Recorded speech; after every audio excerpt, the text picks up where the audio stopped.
Welcome students. Today I am talking about pretty good privacy protocol. In the previous video lecture session, I also talked about the email security, the PEM protocol. Now, this lecture video is the continuous of that previous videos. Today, I am talking about pretty good privacy protocol, or in short, it is PGP. PGP. Mr. Phil Zimmerman is the father of the pretty good privacy protocol. The most significant aspect of PGP are that it supports the basic requirements of cryptography. It is quite simple to use and it's completely free, including its source code and documentation. Moreover, for those organizations that require support, a low-cost commercial version of PGP is also available from an organization called HireCrypt. Now it is renamed as Network Associates. PGP has become extremely popular and far more widely used as compared to PEM. Look at the points, the bullet points. It is available free worldwide. It is based on extremely secure algorithm, wide range of applicability. All those are the features of PGP.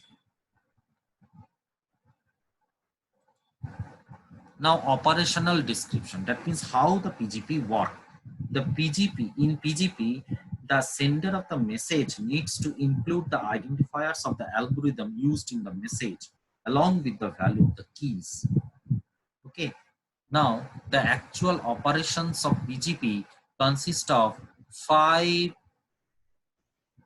services: authentication, confidentiality, compression, email compatibility, and segmentation. So these are the 5 services. I am repeating once again: authentication, confidentiality, compression, email compatibility, and segmentation. Now, how authentication is ensured here? Look at the steps and followed by the pictorial diagram. Sender creates message, then make SHA 1160-bit hash of message. That means hashing function is performed over the message. Then attached RSA signed hash to message. That means RSA algorithm is being used here. Okay, RSA means the asymmetric cryptography is used here to provide the authentication or to ensure the authentication process. Then receiver decrypts and recover hash code, and receiver verifies received message hash.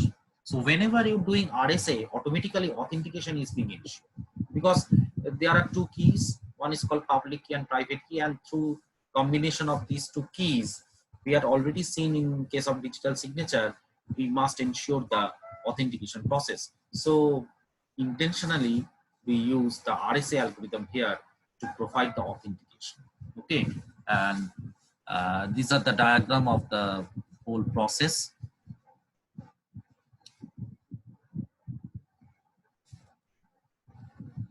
Next is confidentiality.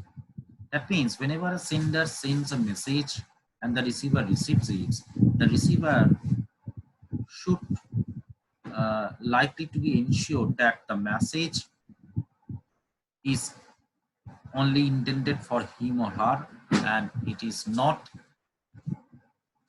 read by any unwanted person. So that is the principles of confidentiality. So how it is being ensured here? Look at the steps. Number 1, sender forms 128-bit random session key. So there is a concept of session key, and look at the key size of the session key is 128-bit. It's a huge large. Second step, encrypts message with session key. So using that session key, the sender encrypts the whole message. Number 3, attach session key encrypted with RSA. Number 4, receiver decrypts and recovers session key. And number 5, session key is used to decrypt message. So number 3, 4, 5 is the conventional procedure, but look at the point, but the key point is being here, the generation of 128-bit session key, and using that key, it should be encrypted. And again, we use RSA algorithm.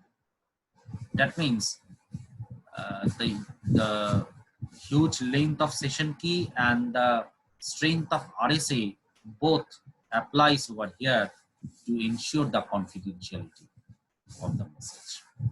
And here it is the pictorial diagram of the whole process.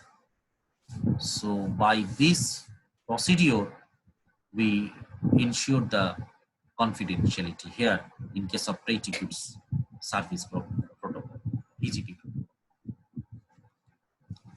Next, confidentiality and authentication. Can use both services on same message. That means the message are same, and by applying these two methods combinedly, we can ensure both confidentiality as well as authentication. Create signature and attach to message, encrypts both message and signature, attach RSA or LGAML encrypted session key. So in the previous section, we talk about session key. Now how it is being generated or how it is being used, these are called the LGAML encryption algorithm. In future, I will definitely talk about the LGAML encryption. So for today, you simply know that another type of encryption technique is LGAML process. Okay, so by this RSA or LGAML, we can generate the session key, and after generating, we put all those things over the conventional procedures of RSA to generate the ciphertext, and it is being transmitted over the internet to reach to the destination. And the receiver, after receiving it, it decrypts the message by the reverse process of the whole process, which is included in the encryption process. Okay. Now, next thing is compression. By default, PGP compresses message after signing, but before encrypting. Look at this. By default, PGP compresses message after signing, but before encrypting. That is very important. So we can store uncompressed message and signature for later verification purpose. And because compression is non-deterministic, that is also the reason behind it. And it uses zip compression algorithm. Okay. You also know that the WinZip. So Windows zip compression technique for Windows. So WinZip. So zip file, every now and then we have to use that kind of file. So that technology is used here for doing the compression.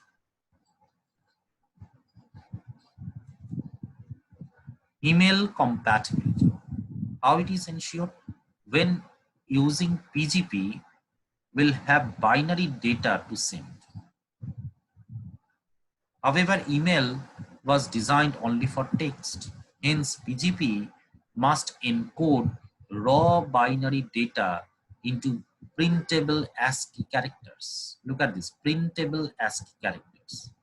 And also it uses Radix 64 algorithm, maps, which combines the maps 3 bytes to 4 printable characters, also appends a CRC, cyclic redundancy code.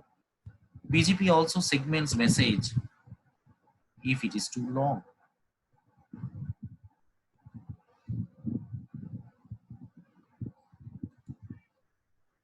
Now look at the pictorial diagram. PGP operation summary, the whole process that we have talked about in the previous, it is summary over here. Within that,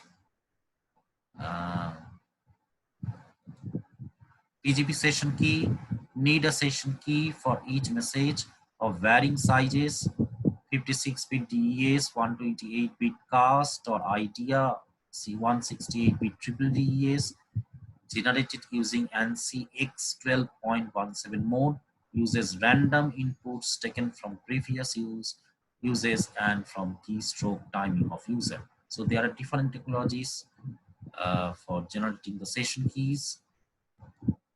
The PGP public and private keys, since many public or private keys may be in use, need to identify which is actually used to encrypt session key in a message. Rather use a key identifier based on key. Also use key ID in signatures. So these are the very detailing procedure. These are the pictorial diagram, the PGP message format. For the format, there are a number of contents like session key component. It comprises of two things: key ID of recipient's public key and session key, signature component, and that the whole message. And all these things are being zipped over here. So all these are clearly depicting over the picture. These are called PGP key rings.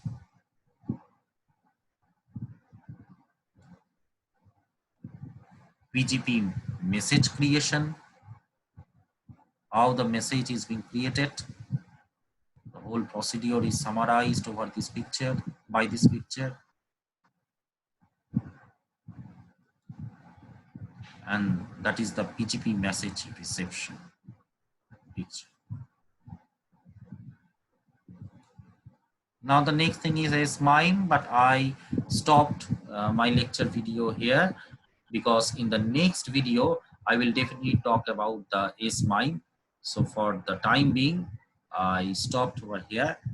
Hope you will understand, and for better understanding, you must have to read the textbook written by Atul Kahate of Cryptography and Network Security, and also I definitely send you all this PPT information over the Google groups as well as in the student forum.